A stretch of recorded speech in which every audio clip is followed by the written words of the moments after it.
उधार में 2 अंडा न देने के कारण बेरहमी से चाकू गोद गोद के से मार दिया एक दुकानदार को। अभी मैं बिहार के अरवल जिला के कोहरौल गांव में है और उन्हीं के घर पर हैं जिनको अपराधी 2 अंडा उधार न देने के कारण बेरहमी से मार डाला। अभी देखिए उनके बेटा हैं और यहाँ के स्थानीय थाना प्रभारी महोदय भी आए हुए हैं, राकेश सिंह कुशवाहा आए हुए हैं, मनोज भैया हैं और राजा भैया हैं, जो भी स्थानीय लीडर है वो भी लोग आए हुए हैं और इस गांव के लोग भी हैं। जरा सोचिए कि बिहार में कितना अपराध बढ़ा हुआ है कि 2 अंडा उधार न देने के कारण चाकू गोद गोद के बेरहमी से मार दिया।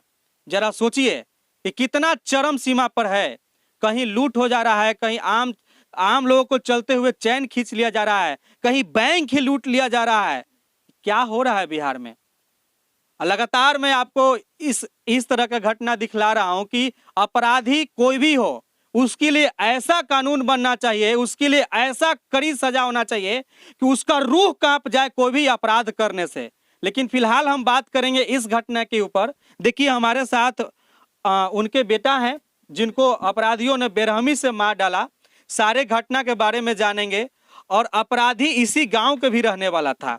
क्या नाम हुआ आपका? मेरा नाम विमलेश कुमार हुआ। अच्छा, आपके पिताजी का क्या नाम था? मेरा पिताजी का नाम था अयोध्या सिंह। क्या हुआ था? पूरा मामला को विस्तार से बताइए। मामला यहाँ सर ये प्रतिदिन का रोज का उन लोग का झमेला था, ठीक है। और उन लोग डेली प्रतिदिन 8 से 9 के बीच में या 8:30 के बीच में प्रतिदिन लास्ट टाइम में ही अंडा खाने के लिए आता था उन लोग। हाँ, वहाँ पे हमारे पीछे में वसुधा केंद्र हम खोले हुए हैं, वहीं पे हम प्रतिदिन बैठते थे। हम भी 9 बजे तक बैठते थे, यही कारण से कि कोई झगड़ा वगैरह ना हो जाए। मगर उस दिन खास करके पता ना क्या हुआ, उस दिन हम किसी काम पर्पस से बिहटा में निकल गए थे और वहाँ रात हो जाने के कारण उस दिन बारिश भी का समय था और बारिश भी हुआ था बढ़िया टाइम से। तब हम बिहटे में ठहर गए उस दिन। और उस दिन ठहरे जैसे ही अब 8-10 हुआ तो हम अपने पापा को कॉल किए कि पापा आप दुकान बंद करके घर चल जाइएगा। अब कहा कि ज़्यादा रात टाइम हो गया और प्लस में बारिश भी हो रहा होगा। तब बोले कि ठीक है, नहीं आएगा आज तक कि हम नहीं आएंगे। तब इतना ही कर्म में बस 15 मिनट के बाद फिर हमारा पास मैसेज फ़ोन आया कि आपके पापा के सब मार के लोग डाले कि अब बचने लायक नहीं है, दर्द से कड़ा रहे हैं। तब इतना हम तो फिर कॉल बैक इसको काटिए कॉल, बोले कि तुरंत हम भेजते हैं। तो हम तुरंत उपेंद्र चाचा थे और मनीष चाचा थे, दोनों के हम एक बार कॉल किए कि देखा ना चाचा थोड़ा सा गुमटी पर जाइए, थोड़ा सा मार झगड़ा कर दिया है। अब हम उस समय तो नहीं देख रहे थे कि नॉर्मल होगा, शायद लड़ाई झगड़ा होता है, नॉर्मल होगा, फटाफटी हुआ होगा तो हो जाएगा, सही हो जाएगा। मगर पता चला बाद में कि तो एक आँख फोड़ दिया है और पूरा इतना मार मारा ऐसा कि सब दिमाग में अंदरूनी चोट हो गया है और नाक से ब्लड आना शुरू हो गया था। यहाँ से लोग ले जाते क्रम में एम्बुलेंस के हम कॉल भी किए तो एम्बुलेंस वाला भी नहीं सुना, वो भी नहीं आया और ना उसको कोई रिप्लाई दिया हमको। और प्लस में एगो 12 नंबर का जो कॉल आता है, हाँ 112 नंबर को भी हमने कॉल किया था, ठीक ना। इसने भी हमको सूचना जिसे थाना में पहुंचाना चाहिए तो नहीं दिया। और प्लस में उसने बोला कि अभी हम तुरंत थाना प्रभारी को भेज रहे हैं या थाना से कोई टीम जा रहा है आपके पास कि आधा घंटे में पहुंच जाएगा, मगर वहाँ पे नहीं पहुंचा। ये इतना कर्म हुआ तब हम सोचे कि आधा घंटा में पहुंच ही जाएगा वहाँ से, तो कोई दिक्कत नहीं है, उतना में पहुंच जाएंगे, चल जाएगा। मगर हम फिर आधे घंटा के बाद फिर कॉल किए तो वो क्या कह रहा है कि आपके रास्ते में पहुंचा हुआ है, हम थाने से बोल रहे हूँ। एक नंबर भी मेरे पास था, उसका भी कॉल रिकॉर्ड हम रखे हुए हैं और वो बोले कि हम थाना से बोल रहे हैं। तब हमको तो पता नहीं था कि अब कौन है भाई। अब हमको उस समय सूझबूझ भी हम हेरा गए थे कि नेट से हम निकाल लें थाना का प्रभारी का नंबर या किसी स्टाफ का। मगर हम उस समय डायरेक्ट 112 पर कॉल किए और नज़दीकी जानकारी दिए, क्योंकि आप चेक कर सकते हैं उसका कॉल रिकॉर्ड, क्योंकि का तो रिकॉर्ड होता है वो। अब मेरा नाम से भी रजिस्टर्ड हुआ है वहाँ केस भी, कहा कि आपके पास तुरंत पहुँच रहा है। और वो क्या हुआ फिर 12 नंबर का, शायद 12 नंबर पहुँचा के कौन पहुँचाई तो हमको कन्फर्म नहीं है, मगर 3 घंटा के बाद वहाँ पे घटनास्थल पर घर पे आया था पुलिस, ठीक ना। पुलिस आया कि कौन आया, फ़ोन किया मेरे पास कि हम विमले जी आपके पास पहुँचे हुए, कहाँ लोग हैं। हम तो बोले कि भैया अब क्यों के आप किस लिए गए हैं, अब तो सारा चीज़ सब अस्पताल में हम भेज दिए, सारा चीज़ हमारा सब पहुँचे गया वहाँ लोग, इतना चीज़ कहें और वहाँ पे गए।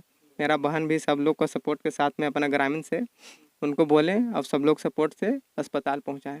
एकदम दर्द से कड़ाहने लगे, पंजड़ी धर धर के रो रहे थे, तड़प रहे थे पूरा कि बाप रे बाप, इतना मारा है कि हम क्या कहें।